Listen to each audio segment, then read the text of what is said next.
হ্যাঁ হ্যাঁ আপনি কি এডিএম সাহেবের কাছে যাবেন না ডিসি সাহেবের কাছে? ভাই সামনে যান না ভাই শুভ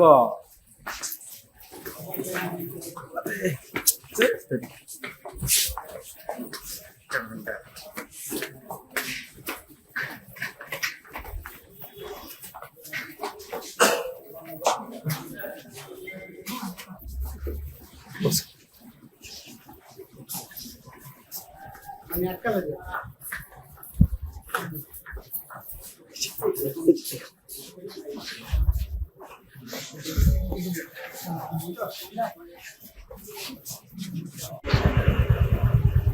এই যে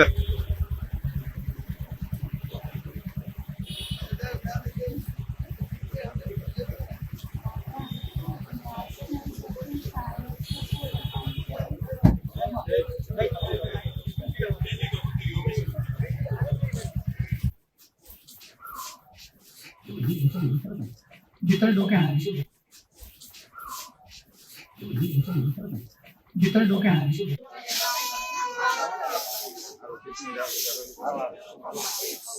আমরা 4 দিনের ফেরলে মুক্তি চেয়ে আবেদন করেছিলাম।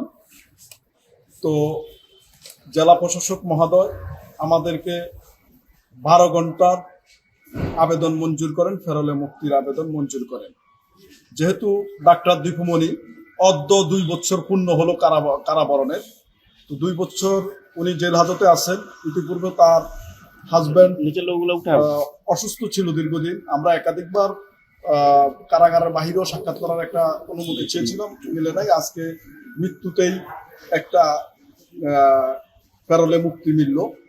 তো সেটা আমরা চেয়েছি আগামীকালকে 20 তারিখের জন্যই চেয়েছি। যখন চূড়ান্ত হলো 12 ঘন্টা, তখন আমরা সেই 12 ঘন্টাটা 20 তারিখ সকাল 6টা থেকে এবং সন্ধ্যা 6টা পর্যন্তই সেটা মঞ্জুর হয়েছে। তা সম্পূর্ণ পুলিশ পাহারায় হবে এবং তারা আমাদেরকে কিছু ইয়ে দিয়েছে, সম্পূর্ণ পুলিশ পাহারা হবে সকাল 6টা থেকে। সেটা কারা ফটক থেকে পুলিশ বুঝে নিয়ে এবং এই টাইমের মধ্যে এখানে দিয়ে যাবে। আর দ্বিতীয়তে, আপনারা ইতিপূর্বে সারা দেশের মানুষ জানতে চাচ্ছেন যে ওনার জানাজার বিষয়টা, যেটা আমরা ইতিপূর্বে পারিবারিকভাবে সিদ্ধান্ত নিয়েছেন। সেটা হলো ওনাকে ওনার সকালবেলায় ওনার মরদেহ কলাবাগান নিজ বাসভবনে আনা হবে।